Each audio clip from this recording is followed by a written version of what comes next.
The Dixon Gallery and Gardens is an art museum here in Memphis, Tennessee.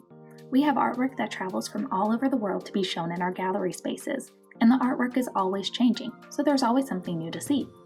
We also have a beautiful garden outside filled with all different types of plants, flowers, and trees.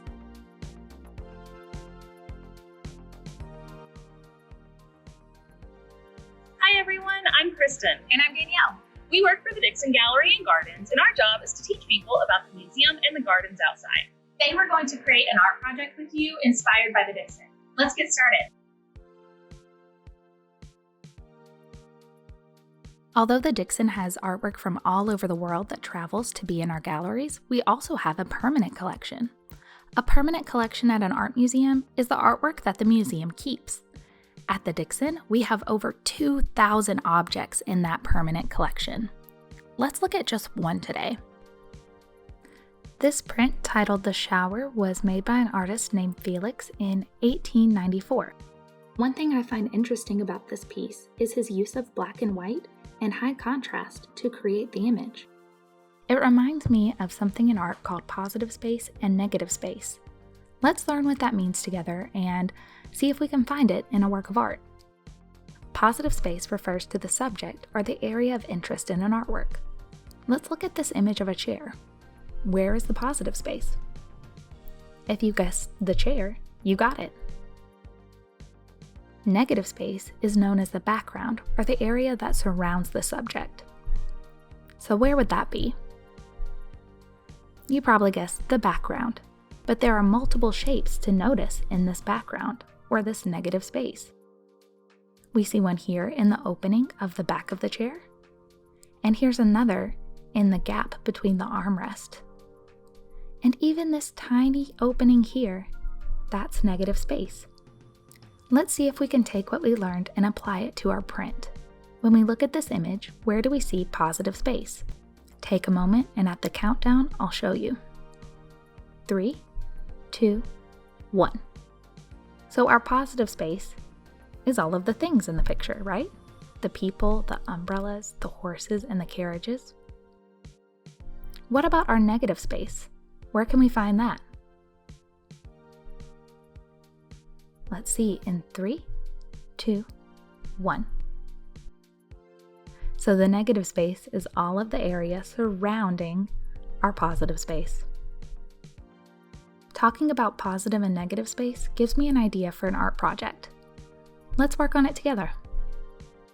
For this project, you'll need some scissors, a pencil, a brad, something to trace a circle with, and 2 pieces of paper, one black and one white.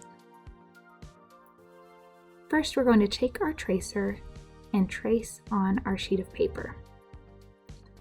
Layer your 2 sheets together so that when you cut them out, you're cutting out 2 circles instead of just 1. Now they're going to be the exact same size.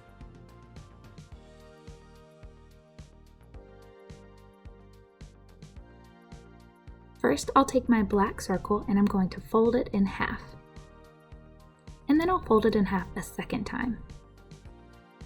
Make sure to press those creases. Right now, my folded paper looks kind of like a slice of pizza. Let me get a pencil you can all see. What I'm going to do is draw shapes on the sides of my pizza. It kind of looks like weird bites taken out of the side. Here are the rules. I don't want to put any shapes on the tip of my pizza, and I don't want to draw any shapes on the crust of my pizza either, just along the sides. Now I can take my scissors and cut out each shape. A lot of times when we're cutting things out in art, we'll throw away the pieces, but this time we want to save every single one. It can be kind of hard to cut through several layers of paper, so be patient with yourself and take your time. But since this is a recorded video, I get to fast forward today.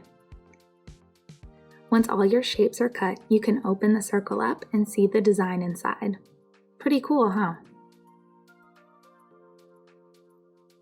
The next thing I'll do is place my cardboard underneath both of my circles and poke a hole through the center.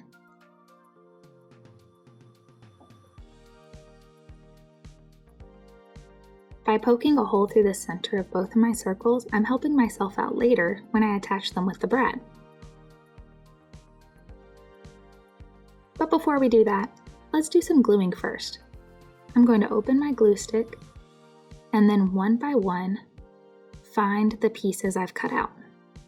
Apply glue to the back and try to arrange them on my circle so that they match the design cut out of the black circle. The main thing I want to remember to do during this step is to always lift my black circle away from the shape I just glued down. We want to replicate the design, not glue everything together.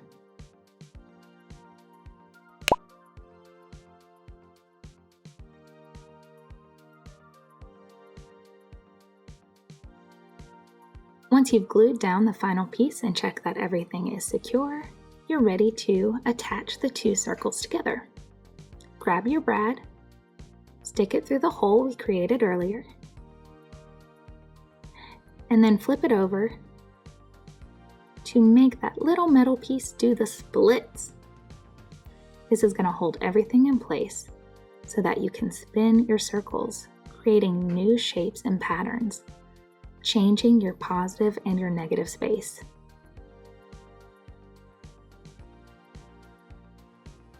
Thanks so much for watching. I hope that you'll visit the Dixon soon. And as always, stay creative.